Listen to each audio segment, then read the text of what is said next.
पिछले वीडियोज में हम लोगों ने फर्स्ट ऑर्डर इंटीग्रेटेड इक्वेशन और फर्स्ट ऑर्डर के हाफ लाइफ के बारे में पढ़ा।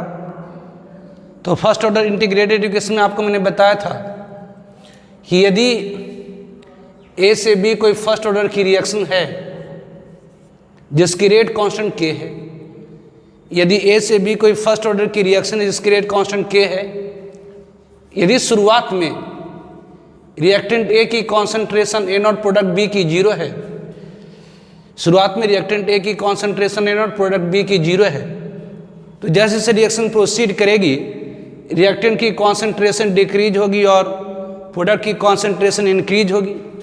तो मान लेते हैं किसी टाइम टी पर रिएक्टेंट ए की कॉन्सेंट्रेशन डिक्रीज करके हो गई AT और प्रोडक्ट बी की कॉन्सेंट्रेशन इंक्रीज होकर के हो गई BT। तो इसमें रेट एक्सप्रेशन रेट लॉ लगाए थे और उसे इंटीग्रेट करे थे। तो एक इक्वेशन आया था जिसको आपको याद रखने के लिए बोले थे कि T इक्वल टू आता है 2.303 upon K log initial concentration of reactant upon concentration of reactant at any time T। तो T equal to 2.303 upon K log A not upon AT। It is the integrated equation for first order reaction. Obviously अगर यहाँ पर rate constant को ऊपर नीचे multiply कर दें तो यही इक्वेशन को आप इस फॉर्म में लिख सकते हैं T equal to 2.303 upon K log initial rate of reaction upon rate of reaction at any time T। या कॉन्सेंट्रेशन मतलब number of mole per unit वालों मतलब Na not upon V NT not upon V। तो इसे अगर आप number of molecule के form लिखे तो इसे लिख सकते हैं 2.303 upon K log initial number of molecules of reactant upon number of molecules of reactant at any time T। या इसी को और भी आप दूसरे फॉर्म में लिख सकते हैं कि अगर हम नंबर ऑफ मोल को number of mole equal to weight upon molecular mass कर सकते हैं। तो यहाँ पर T इक्वल टू आ गया था 2.303 upon K log initial mass of reactant upon reactant की मास किसी टाइम T पर। या इसी में आप यदि गैसेस रिएक्टेंट अगर गैस स्टेट में है तो PV इक्वल टू nRT से आप लिख सकते हैं PV इक्वल टू nRT। तो यहाँ P इक्वल टू क्या हो गई N/V/RT। तो number of mole per unit वालों को कॉन्सेंट्रेशन मतलब P इक्वल टू ये कॉन्सेंट्रेशन इनटू RT मतलब कॉन्सेंट्रेशन इक्वल टू आप लिख सकते हैं P अपॉन RT। तो यहाँ पर इनिशियल कॉन्सेंट्रेशन की जगह पर लिख सकते हैं इनिशियल प्रेशर अपॉन, क्योंकि कॉन्सेंट्रेशन डायरेक्टली प्रोपोर्शनल प्रेशर के।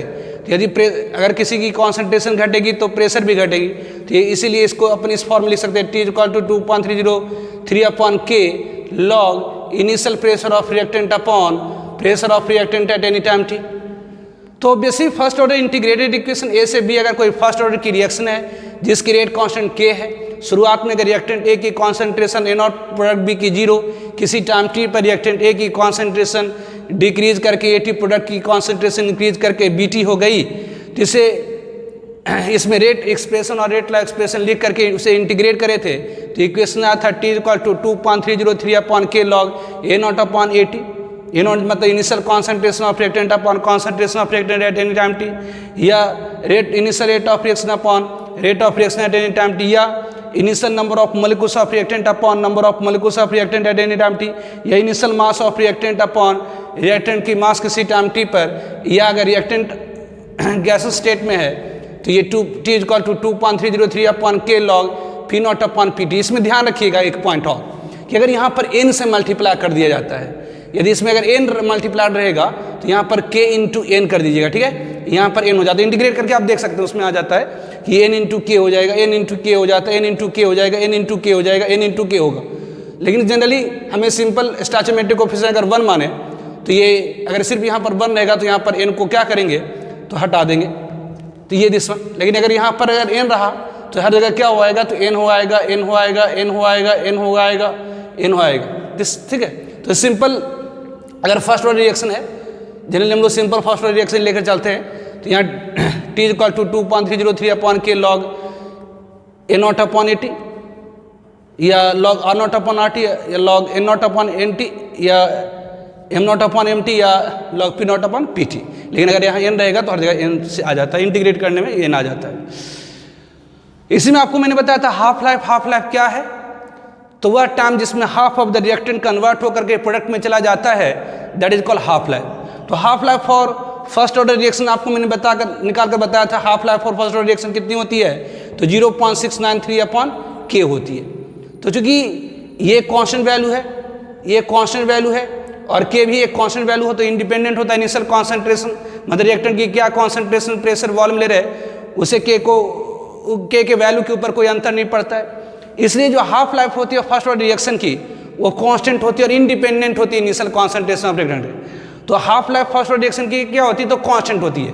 और मैं कह दूं कि A से B कोई रिएक्शन है, और मैं कह दूं A से B अगर कोई रिएक्शन है, इसकी अगर हाफ लाइफ, यदि इसकी हाफ लाइफ 0.5 पर आवर है, तो इसका मतलब ये हुआ कि आप रिएक्टेंट कॉन्सेंट्रेशन शुरुआत में 1 मोल लीजिए, 2 मोल, 2 मोल लीजिए, 10 मोल लीजिए, 100 मोल लीजिए, 200 मोल लीजिए, 1000 मोल लीजिए, कुछ भी लीजिए, लेकिन इसकी हाफ लाइफ हमेशा क्या होगी, तो कांस्टेंट होगी। तो ध्यान रखेंगे half life of first order reaction कितनी होती है, तो 0.693/K ये इंडिपेंडेंट होता है, मतलब half life of first order reaction क्या होती है, कांस्टेंट होती है और इंडिपेंडेंट होती है किससे, तो इनिशियल कॉन्सेंट्रेशन, प्रेशर और वॉल्यूम से। इसमें और भी बताए थे कि हाफ लाइफ फर्स्ट ऑर्डर में 75% रिएक्शन को कंप्लीट होने में 2 हाफ लाइफ लगता है, 87.5% रिएक्शन कंप्लीट होने में 3 हाफ लाइफ लगता है।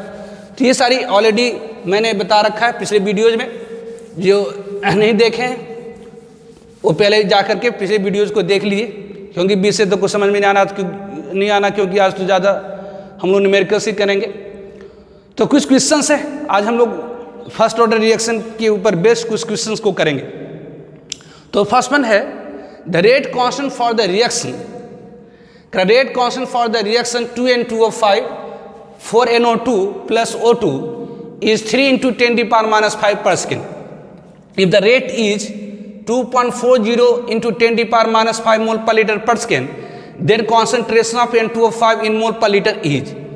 तो सोल्यूशन क्वेश्चन में कहा क्या जा रहा है, कह रहा है कि एक रिएक्शन है जिसकी रेट कांस्टेंट की वैल्यू इतनी है, कह रहे कि रिएक्शन है जिसकी रेट कांस्टेंट की वैल्यू कितनी, तो 3 × 10⁻⁵ पर सेकेंड है।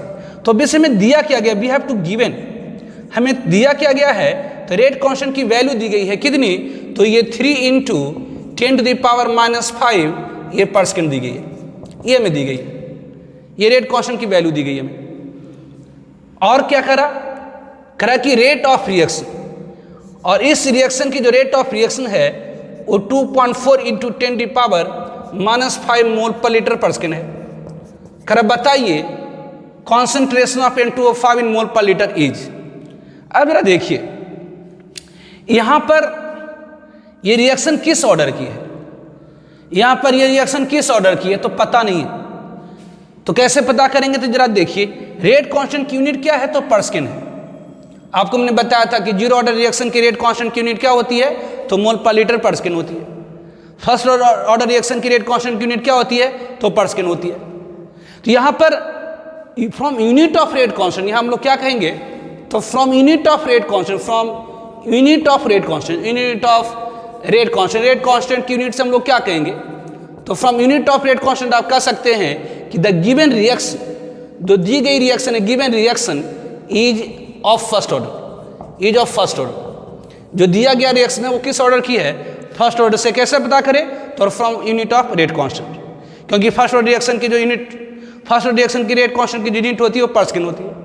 Now from rate law, from rate law से आप जानते हैं रासायनिक अभिक्रिया की गति का नियम कहता है कि किसी भी केमिकल रिएक्शन की जो रेट ऑफ रिएक्शन होती है, किसी भी केमिकल रिएक्शन की जो रेट ऑफ रिएक्शन होती है इक्वल होती है rate constant K into concentration of reactant to the power their order of reaction. तो रेट लॉ से आप कह सकते हैं कि जो रेट ऑफ रिएक्शन होती है इक्वल होती है rate constant K into concentration of reactant to the power their order of reaction. तो ये किस ऑर्डर की है, तो फर्स्ट ऑर्डर की, तो पावर में क्या होगी, तो 1 होगी। इसीलिए ये N2O5 की जो कॉन्सेंट्रेशन होगी किसी टाइम t पर वो कितनी हो जाएगी, तो R/K। तो रेट ऑफ रिएक्शन यहाँ पर आपको दी गई है कितनी, तो 2.40 इंटू 10⁻⁵ मोल पर लीटर पर सेकेंड। और रेट कांस्टेंट की यूनिट क्या है, रेट कांस्टेंट की वैल्यू कितनी है, तो ये 3 इंटू 10⁻⁵ पर सेकेंड है। तो यहाँ से ये कैंसिल, तो ये आपका N2O5 की कॉन्सेंट्रेशन कितनी आ गई, तो 10⁵ की कॉन्सेंट्रेशन 0.8 मोल पर लीटर आ गई दिस में। ठीक है,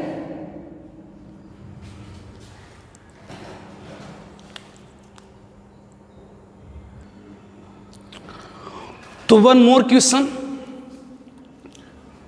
कर the reaction X product follows first order kinetics. In 40 minutes the concentration of X changes from 0.1 mole per liter to 0.025 mole per liter.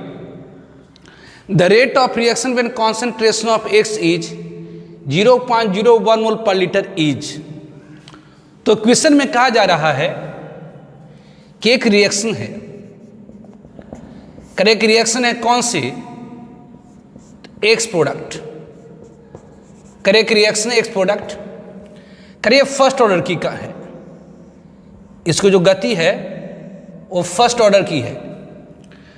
करें in 40 minutes the concentration of X changes from 0.1 mole per litre to 0.025 mole per litre. Correct T equal to 0 मतलब शुरुआत में reactant X की concentration 0.1 mole per litre है और 40 minute के बाद T equal to 40 minutes, 40 minute के बाद रिएक्टेंट एक्स की जो कॉन्सेंट्रेशन है वो चेंज करके 0.025 मोल पर लीटर हो जाती है।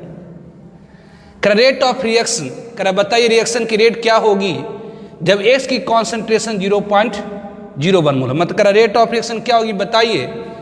कर द रेट ऑफ रिएक्शन, कर की रेट ऑफ रिएक्शन क्या होगी जब कॉन्सेंट्रेशन ऑफ एक्स कितनी हो जाए तो 0.01 मोल पर लीटर हो जाए, ये पूछा जा रहा है। तो बेसिक ये जी सिंपल है, तो रेट लॉ लगा दीजिए। Rate law from rate law से आप जानते हैं कि किसी भी केमिकल रिएक्शन की जो रेट ऑफ रिएक्शन होती है वो इक्वल होती है rate constant K into concentration of reactant to the power that order of reaction. तो रेट लॉ से आप कहेंगे कि किसी भी केमिकल रिएक्शन की जो रेट ऑफ रिएक्शन होती है इक्वल होती है rate constant K into concentration of reactant to the power that order of reaction. तो यहाँ फर्स्ट ऑर्डर की तो पावर, तो यहाँ rate constant concentration of X तो पता है, तो हमें पता क्या नहीं है, तो रेट कांस्टेंट की वैल्यू। तो यदि हमें रेट ऑफ रिएक्शन इस अभिक्रिया की गति को निकालना है कब, तो जब एक्स की कॉन्सेंट्रेशन 0.01 मोल पर लीटर हो गई तो उसके लिए हमें पता होना चाहिए रेट कांस्टेंट की वैल्यू। तो from rate law rate of reaction equal to rate constant K into concentration of reactant x to the power the order of reaction. Okay, तो यहां पर हमें रेट कांस्टेंट की वैल्यू नहीं पता है तो आप निकाल सकते हैं, उसके लिए डेटा है। तो basic from first order into for first order reaction आप पढ़े हैं, rate constant K equal to होती है 2.303 अपॉन T, 2.303 अपॉन T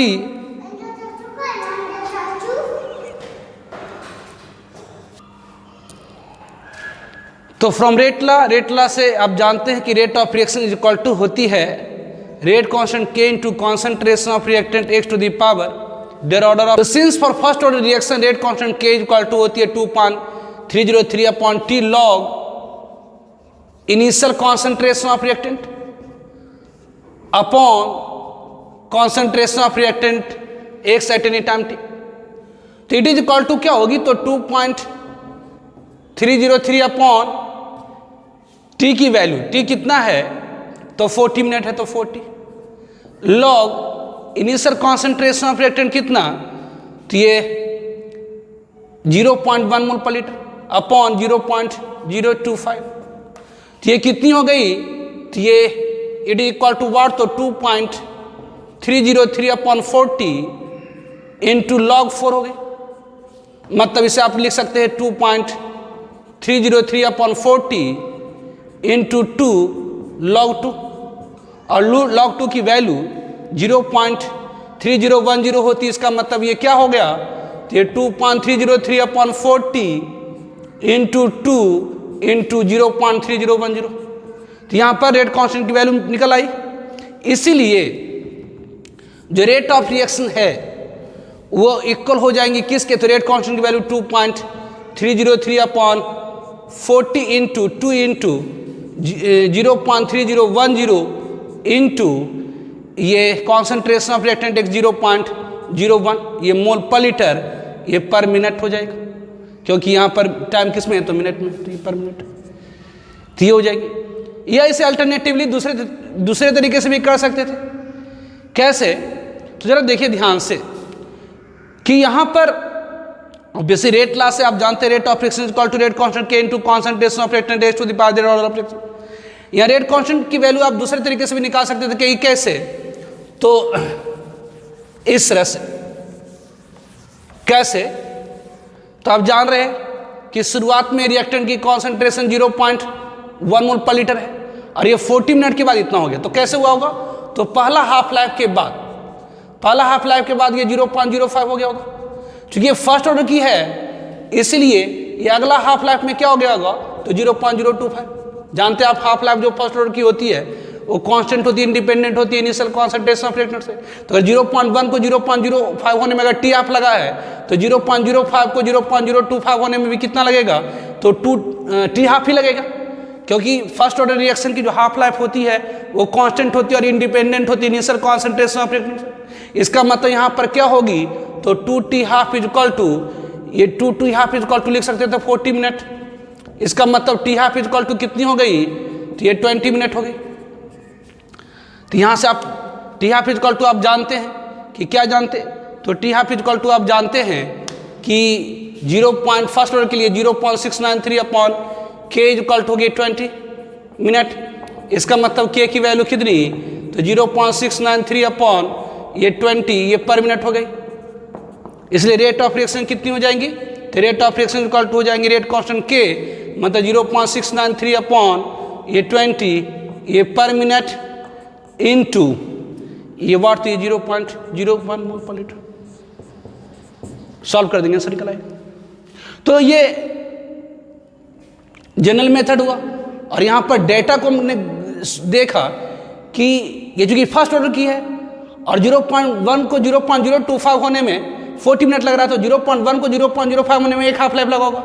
और चूंकि फर्स्ट ऑर्डर है इसलिए हाफ लाइफ कांस्टेंट और इंडिपेंडेंट होगी इनिशियल कॉन्सेंट्रेशन से, इसे 0.05 को 0.025 होने में भी टी हाफ ही लगा होगा, तो 2 टी हाफ इजक्वल टू 40, तो टी हाफ इजक्वल टू 20। यहाँ से रेट कांस्टेंट की वैल्यू निकालें और रेट ऑफ रिएक्शन हमने निकाल दिया। ठीक है, तो one more example, for the first order reaction के लिए concentration of reactant decreases exponential. First order reaction के लिए इन सारे में से कौन से स्टेटमेंट सही है, for the first order reaction concentration of reactant decreases exponentially. Second one, half life of reactant decreases with increase of temperature. C, the half life of reaction depend on initial concentration of reactant. Or D, the reaction proceed to 99.6% completion in 8 half life duration. First order reaction के लिए इन सारे में से कौन सी statement सही है, तो solution ए में concentration of for first order reaction concentration of reactant decreases exponentially। First order reaction में जो रिएक्टेंट की कॉन्सेंट्रेशन है वो डिक्रीज करती है एक्सपोनेंशियल।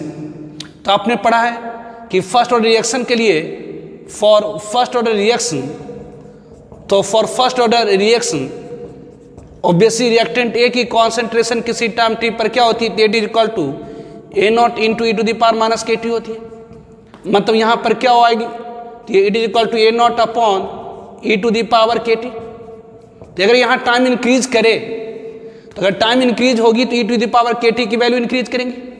तो अगर टाइम इंक्रीज होगी तो ई to the power K T की वैल्यू इंक्रीज करेंगी, मतलब concentration of reactant A eight any time T, मतलब रिएक्टेंट की कॉन्सेंट्रेशन टाइम के साथ घटता रहेगा।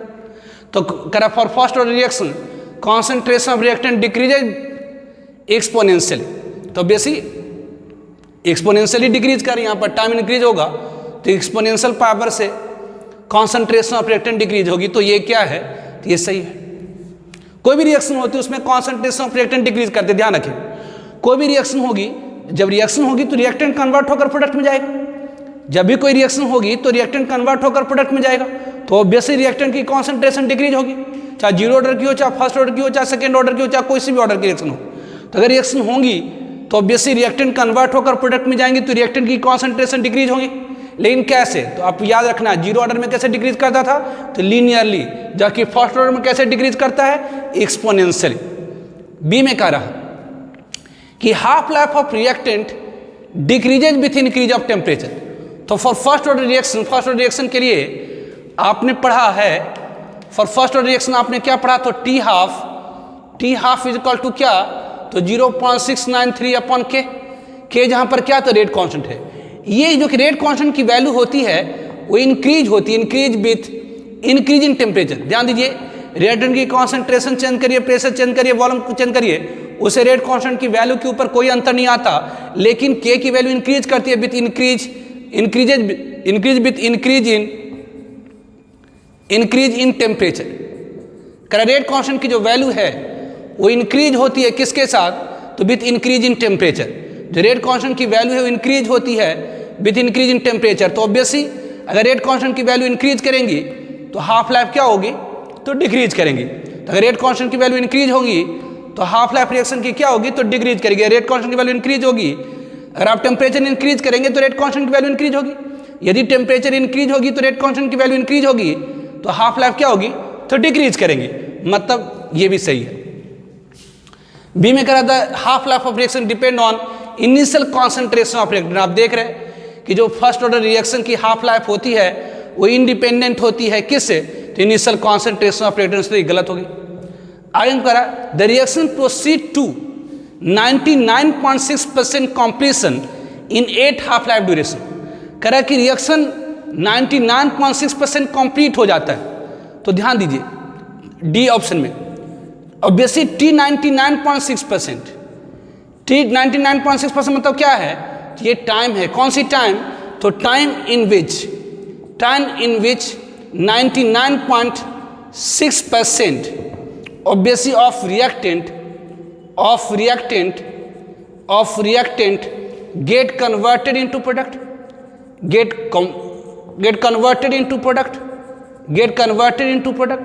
तो T 99.6% क्या है, तो वह टाइम है जिसमें 99.6% रिएक्टेंट की कन्वर्ट होकर के प्रोडक्ट में चली गई।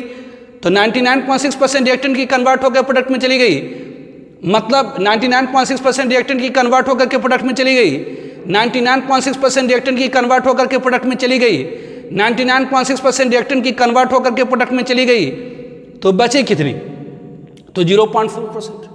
तो T 99.6% क्या है, तो time in which 99.6% of reactant get converted into product, और या इसी को कह सकते हैं कि 0.4% of reactant 0.4% of reactant left behind, या इसी को आप कह सकते हैं कि 0.4% रिएक्टेंट की क्या है, तो बची हुई। तो अगर T 99.6% आपको निकालना है फर्स्ट ऑर्डर रिएक्शन की, तो यदि यहां पर T 99.6% आपको निकालना है, तो T आप जानते हैं for first order reaction, since for first order T equal to होता तो 2.303 upon K log initial concentration of reactant upon concentration of reactant at any time T, ये होती है। तो यहाँ पर T 99.6% इक्वल टू क्या लिखेंगे, तो T 99.6% इक्वल टू क्या होगी, तो 2.303 अपॉन K, ये लॉग T 99.6% मतलब क्या हुआ, तो वह टाइम जिसमें 99.6% रिएक्टेंट का प्रोडक्ट में चला गया। मतलब 100 में से अगर शुरुआत में रिएक्टेंट की कॉन्सेंट्रेशन 100 है तो 100 में से 99.6 प्रोडक्ट में चला गया, तो बचा कितना, तो रिएक्टेंट कॉन्सेंट्रेशन किसी टाइम T पर कितना बचा, तो अगर 99.6% रिएक्शन कंप्लीट हो गई, मतलब 100 में से 99.6 चला गया, तो बचा कितना, तो 0.4।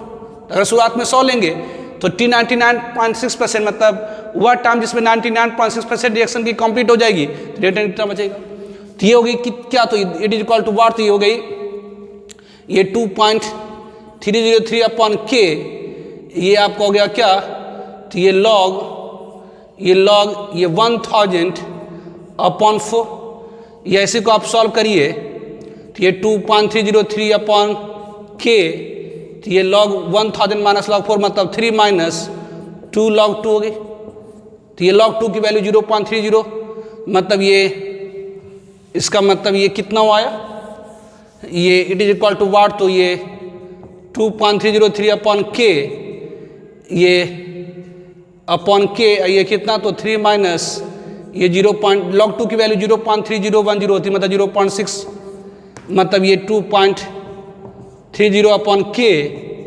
इंटू 0.4 हो गई, दिस वन 0.24 हो गई, ये 2.4 हो गई। अब आप जानते हैं half life for first order क्या होती है, तो T half is equal to 0.693 upon k होती है। तो इसे यहाँ पर, इसलिए आप यहाँ पर T99.6 अपॉन टी हाफ को डिवाइड करिएगा तो 8 की 8 लगभग आता है। इसका मतलब ये भी ऑप्शन सही है। For first order reaction concentration of reactant decrease exponentially, ये भी सही है। Half life of reactant decrease with increase of temperature, ये भी सही है। The half life of reaction depend on initial concentration of reactant, गलत है। The reaction proceed to 99.6% completion in 8 half life duration, तो 99.6% रिएक्शन कंप्लीट हो जाना, इसका मतलब होता है 100 मोल अगर शुरुआत में लीजिए, परसेंटेज में तो होता है 100, इसका कहने का मतलब होता है परसेंटेज जहाँ भी लिखा रहे तो शुरुआत में लीजिए 100। कह रहा है कि जब भी T99.6% रिएक्शन कंप्लीट हो जाना मतलब होता है कि अगर शुरुआत में 100 मोल लेंगे तो उसमें 99.6 मोल प्रोडक्ट में चलेगी, तो बचा कितना, तो 0.4, तो T99.6 इक्वल टू हो जाएगा 2.303 अपॉन k लॉग, अगर इनिशियल 100 लेंगे तो T99.6 पर 0.4 बच जाएगा। इसे सॉल्व करेंगे तो ये T99.6 निकला, टी हाफ इतनी, दोनों को डिवाइड करिए तो 8 हो गए। मतलब यहाँ पर करेक्ट ऑप्शन कौन सी, तो डी। तो यहाँ पर A B D are the correct option, ठीक है। तो one more example, an organic compound undergoes first order decomposition reaction. एक ऑर्गेनिक कंपाउंड है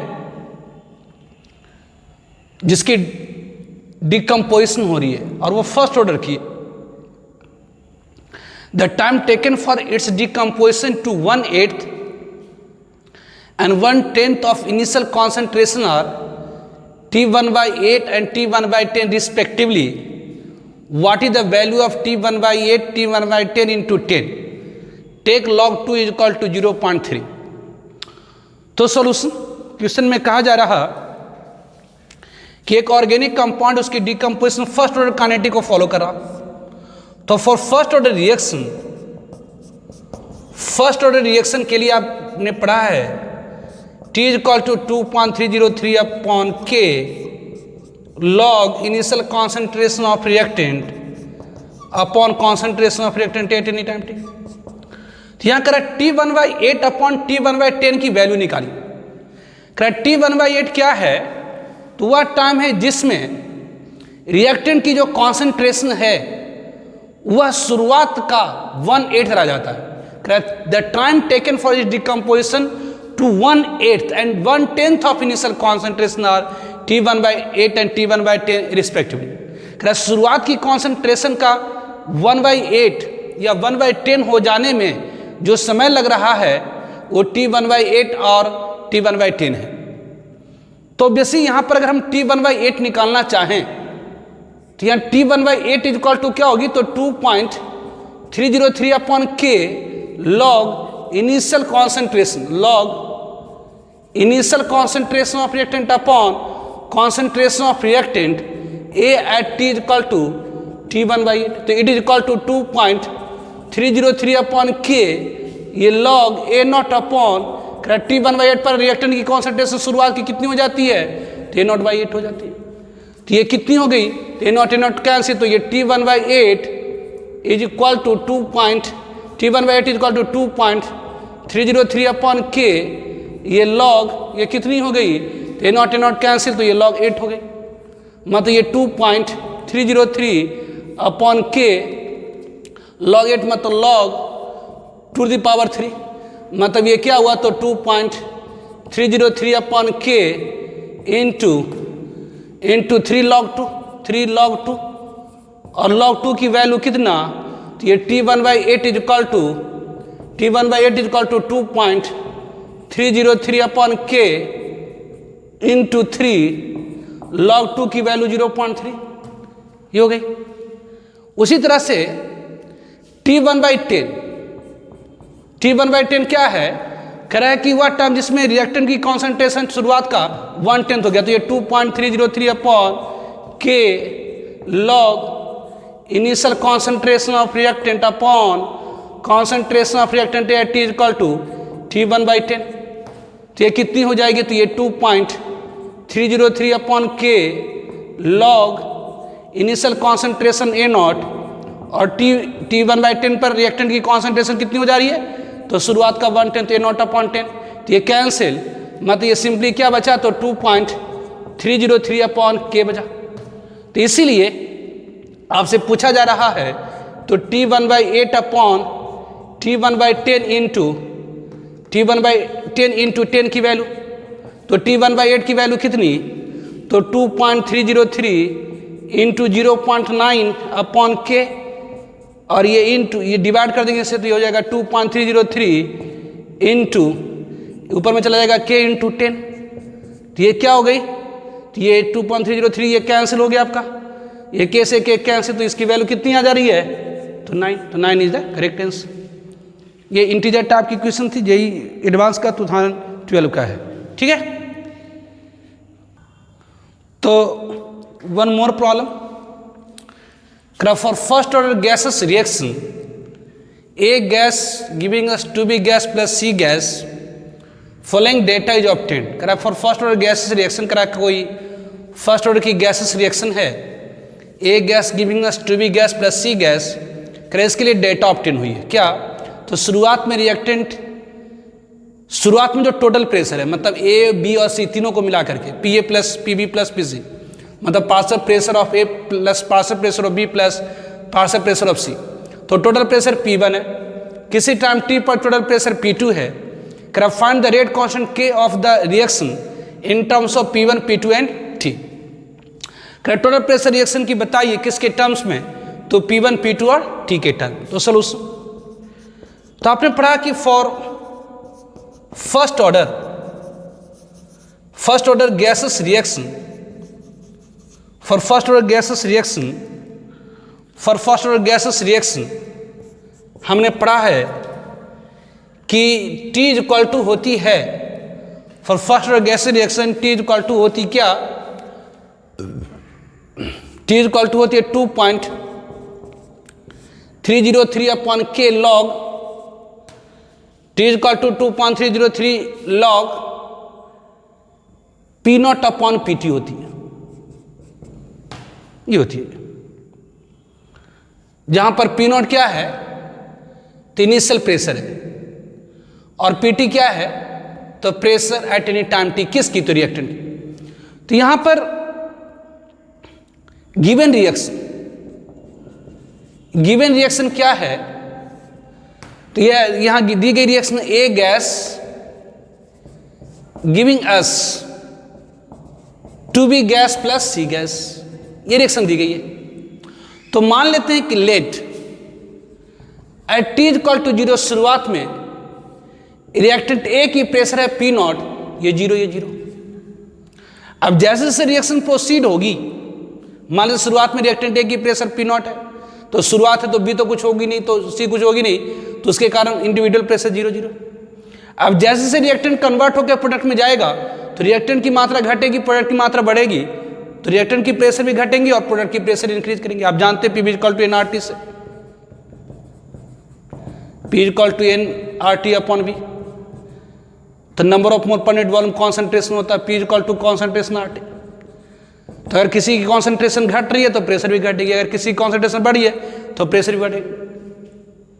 तो बेसिक मान लेते हैं किसी टाइम T पर रिएक्टेंट A की प्रेशर 1 से घट गई, मतलब कॉन्सेंट्रेशन घटेगा तो कुछ प्रेशर घटेगा। तो अब जरा देखिए कोएफिशिएंट यहां पर 1 है, यहां अगर 1 मिलीमीटर प्रेशर डिक्रीज करेगी तो यहां 2 मिलीमीटर प्रेशर इंक्रीज करे जाएंगे, यहां 1 मिलीमीटर प्रेशर इंक्रीज कर जाएंगे, और यहां 2 मिलीमीटर प्रेशर डिक्रीज होंगी तो 4 मिलीमीटर प्रेशर इंक्रीज कर जाएंगी, ये इसके 2 मिलीमीटर प्रेशर इंक्रीज कर जाएंगे। तो अगर माने थे किसी टाइम टी पर x प्रेशर डिक्रीज हो गई तो इसके 2x प्रेशर इंक्रीज कर जाएगा और इसके लिए x इंक्रीज कर जाएगा। तो यहां पर इसलिए अगर ये फर्स्ट ऑर्डर की रिएक्शन है तो t इक्वल टू आप जानते हैं कि 2.303 upon k log initial concentration upon concentration of reactant at any time t। या अगर कॉन्सेंट्रेशन नहीं है तो कॉन्सेंट्रेशन डायरेक्टली प्रोपोर्शनल होती है प्रेशर के, तो initial pressure P not upon P T. तो यहाँ पर इनिशियल प्रेशर पी नॉट है और किसी टाइम टिप दिए हो गया 2.303 अपॉन के, ये log initial pressure P not और किसी टाइम टी पर रिएक्टेंट की प्रेशर कितनी हो गई तो पी नॉट माइनस एक्स हो गई। तो अगर इस फर्स्ट ऑर्डर की इंटीग्रेटेड इक्वेशन टी निकालना है तो यहाँ पर हमें क्या पता करना होगा, तो पी नॉट और एक्स की वैल्यू पता करना होगा। तो ये कह रहा है कि फाइंड रेट कांस्टेंट के in terms of P1, P2 and T। तो यहाँ पर रेट कांस्टेंट के अगर निकालना है मतलब K इक्वल टू ये क्या होंगे तो 2.303 अपॉन T लॉग ये P not upon P not minus x. तो यदि यहाँ पर अब जरा देखिए अगर K की वैल्यू P1, P2 और T के टर्म में निकालना है तो जरा देखिए यार डेटा में कि शुरुआत में डेटा के अनुसार टोटल प्रेशर P1 है, लेकिन आपके रिएक्शन के अनुसार शुरुआत में टोटल प्रेशर कितना हो जाएगा तो P नॉट प्लस जीरो। तो बेसिक हम कहेंगे at T equal to zero पर total pressure according to data total pressure PT मतलब total pressure according to data total pressure according to data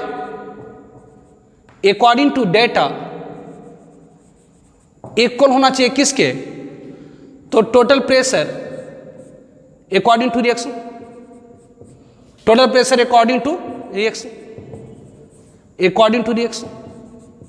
तो total pressure according to data T equal to zero पर कितनी है तो P1 है, लेकिन equation के अनुसार टोटल प्रेशर किसी time T equal to zero पर कितना तो T इक्वल टू जीरो पर total pressure according to equation P not plus zero, इसलिए P नॉट की वैल्यू कितनी हो गई, इसलिए यहां पर आप कह सकते हैं P नॉट, इसलिए यहां पर आप कह सकते हैं P नॉट इक्वल टू कितना हो गया तो P1 हो गया। ठीक है, ये अब देखिए दूसरा डेटा है किसी टाइम टी पर टोटल प्रेशर हो गई P2, ये दिया हुआ it has been given in data, और इक्वेशन के अनुसार किसी टाइम टी पर टोटल प्रेशर कितना तो P not minus x plus 2x plus x.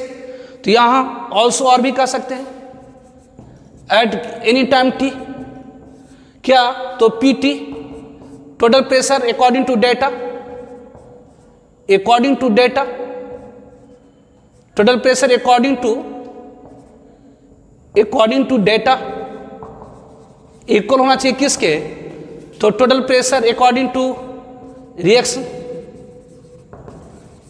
Total pressure according to reaction.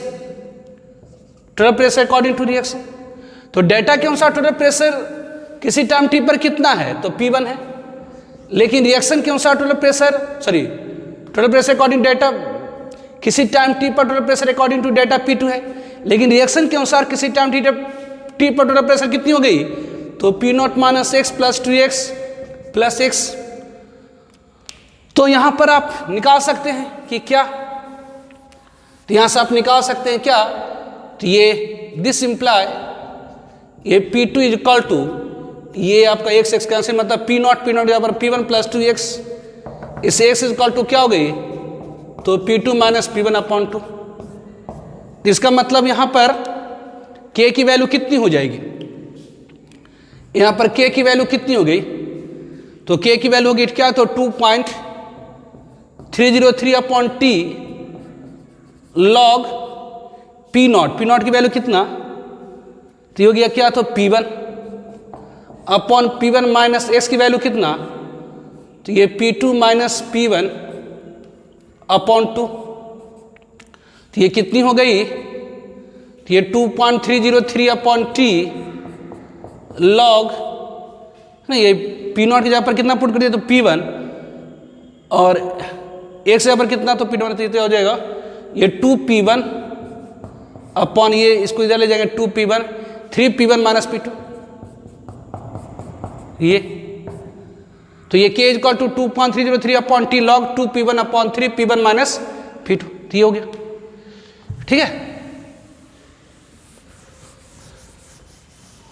तो इस तरह से फर्स्ट ऑर्डर के इंटीग्रेटेड क्वेश्चन को अप्लाई करके क्वेश्चंस को करते हैं। आज रहने देते हैं, बाकी नेक्स्ट वीडियो में करेंगे। ठीक है, ओके बाय।